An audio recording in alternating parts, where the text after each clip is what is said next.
How's it going, Ouachita? You have just tuned into The Rundown, where we bring you up to date on everything athletics from OBU varsity sports and intramurals to the latest hot topic in the sporting world.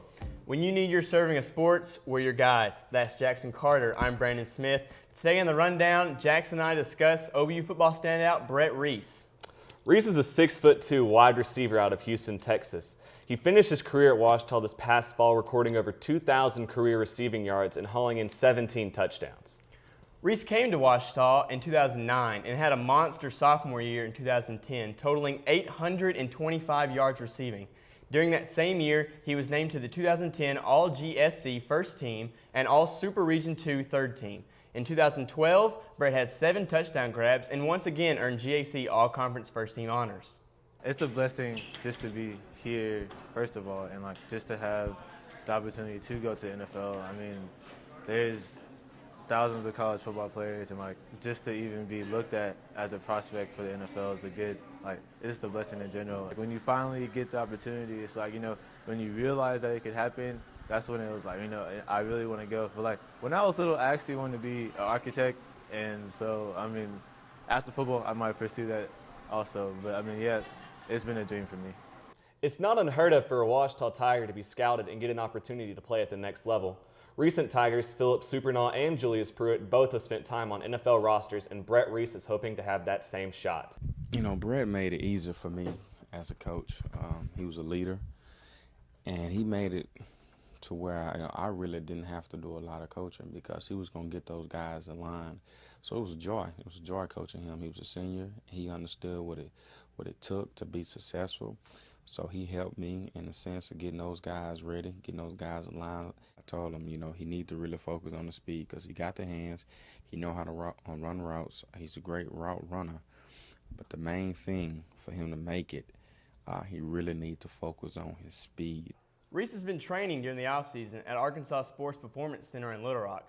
While working there, he showed his explosiveness by a box jump heightened at 58 inches. Check it out and prepare to be amazed. That's 4'11" if you didn't know, Jackson. That's a small person. I'm thinking like Gary Coleman or something definitely. like that. There you have it, OBU football sensation Brett Reese. Now it's time for an all-women's special of intramural basketball. Take it away, Mitchell and Tyler. Ladies and gentlemen, welcome back to the intramural portion of the Rundown. My name is Mitchell Kelly. Alongside me here is Tyler Davis, and today we are doing a special rivalry episode here with our intramural basketball. Yes, sir, that's right. Today we're going to look at one of the most intense rivalries in women's upper league basketball. This game brings in more fans than any matchup we'll see all season long. Mitchell, tell them about it. Well, buckle up, because today we're covering the women of EEE Hardcore and the women of Tri-Chi Pretty. These two teams squared off this week, trying to prove that they are the dominant social club athletically. Let's start with E Hardcore. Now, they've started off the season with only one loss. It's a really solid group of athletes who have been playing together for years. They also have a really solid coaching staff, but every team needs playmakers. Mitch, who are the go-to girls on E Hardcore? The first girl you have to account for is Lacey Hollingsworth. She originally came here to play basketball at Ouachita and has an incredible three-point shot. But the talent doesn't end there. That's right, Mitchell. You also have to watch out for Kara Reynolds. She's a rebounding machine, and she loves to drive to the hoop, which always makes her a threat to score. Finally, you have to account for point guard and captain Johanna Curtis. We caught up with her earlier this week to get her thoughts on EEE Hardcore this season. We just work well together as a team, and we just have so much fun out there together. So I guess that helps, having a good team chemistry. So, it's always intense, E's versus Tri-Chi, but we beat them pretty bad, I guess. We mercy ruled them the first time, I think, but the second time it was a little bit better of a game. All right, next we're going to cover Tri-Chi Pretty. They're off to a pretty slow start, but they have high hopes of turning things around. The team has talent, they just haven't been able to convert it into victories. Mitch, who are the players we should look out for on Tri-Chi Pretty? Well, Tyler, let's start off with point guard Rachel Hooker. She is a deadly three-ball shot, and she isn't afraid to shoot from anywhere.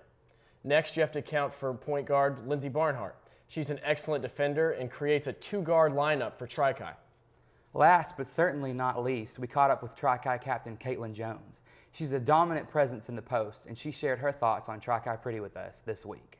It really is a fun rivalry. It's an exciting game every time, no matter if it's the upper league or the lower league. We all like to come out. It's a big crowd supporter with cheers. It gets intense at some points, and I'm sure the refs are kind of they get a little frustrated with us. But it's a fun rivalry. We love them, and we love that aspect of what it brings to the intramurals. So today, we've covered one of the school's biggest rivalries. We realize that there are tons of talent out there, and feel free to tweet us at the Rundown OBU to let us know that if your team should be covered. Now it's time for us to kick it to Jackson and the Roundtable crew as they debate whether or not the greatest player in the history of basketball should make a comeback. All right, welcome to the Roundtable. Today, we're going to be discussing Michael Jordan. All right, guys, just turned 50 in the last week. People on ESPN talking about whether he's going to come back or not. I'm not here to speculate whether he's not going to come back here or there, but if he were to, hypothetically, how would that look on his career? Do you think that would tarnish it? Do you think it would make it better? Hunter, I'm just going to start out with you, and we'll just let the floor go. I honestly think that it would make his career better. There's no doubt that he could come back in the NBA, play on any team, and start on a handful of them. He could start on the Charlotte Bobcats. He could start on the Suns. He could start on the Dallas Mavericks and contribute. He could be a contributor. There's no way he could play the entire 48 minutes, but he could go out there and contribute to the team, drop some buckets, and help them win. See, I have to disagree with you because as Michael Jordan, you are the greatest basketball player that has ever played the game.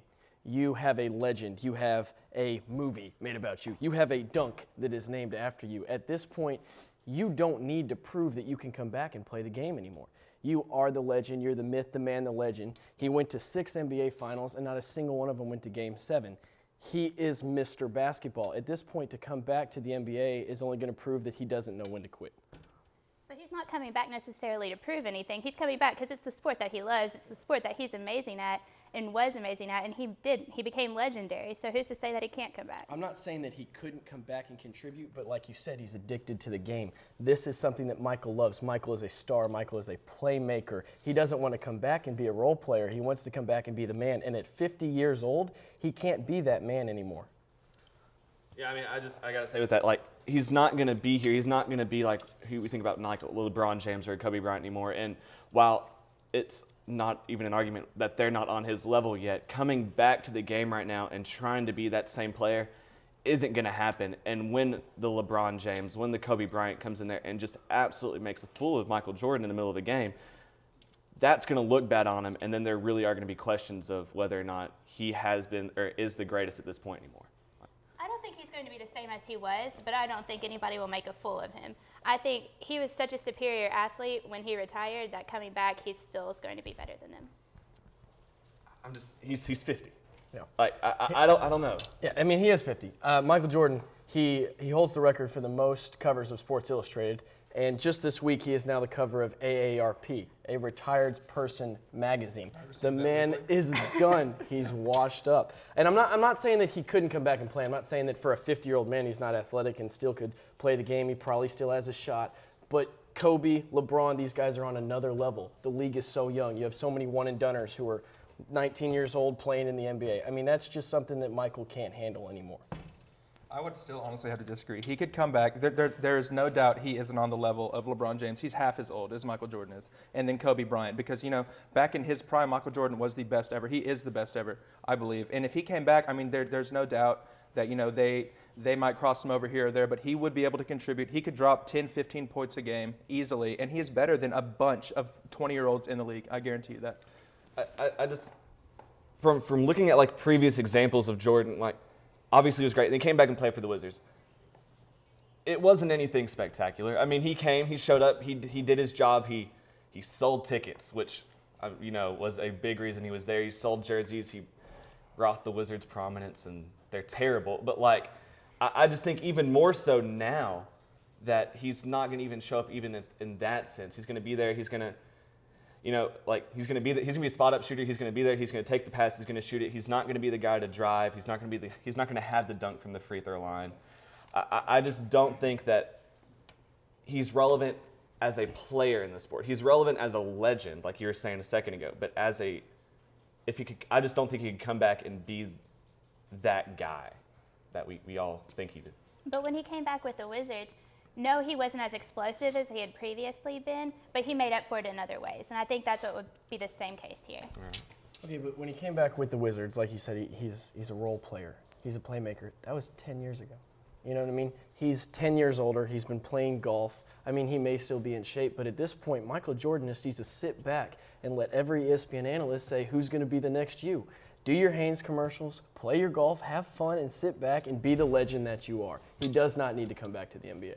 But I honestly think if he came back into the NBA, it's not going to taint the fact that he is a legend and he was the best to play. Everybody expects him to come back and not be on the same level as all those star players. They just want to see him, and me myself, they want to see him come back and perform. How a 50-year-old and how incredible that would be to see a 50-year-old perform in the NBA and stick around with some of those younger players. But look at it on the flip side. Look at it from the 13-year-old kid who loves basketball and has heard all these great legends and stories and watched MJ back in the day hitting the game winner, and now he comes back as a 50-year-old man and he's barely making it up and down the court before he needs a sub. That's the last thing you want these young fans who still love MJ and the man that he is and the memory that he is. You don't want that to be the last and final memory of Michael Jordan. Right now, he is the legend, and they're all trying to catch his legend. He doesn't have to prove himself. But we grew up on this legend, and we know his personality. We know he's not going to come back into the game unless he's 100%, and he knows that he's still going to dominate. I think that sometimes as a professional athlete, kind of like Brett Favre, you get the mentality that you can still play, when in reality, your body can't compete with the mind and the competitive edge that you have. Brett Favre kept coming back out of retirement, kept coming back, and he kind of became a laughingstock in the NFL. Is he going to retire this year? Is he going to come back for another one? Michael doesn't need that on his legacy. He already did it once, and it was like, all right, Mike, you're done. We know you're the greatest player who ever played. Be the greatest player who ever played and quit playing. For Hunter Soper, Mitchell Kelly, Katie Vaughn, and myself, this has been the Roundtable. Thanks, Jackson. For Tyler Davis and Mitchell Kelly, this has been The Rundown, and we will see you guys next week.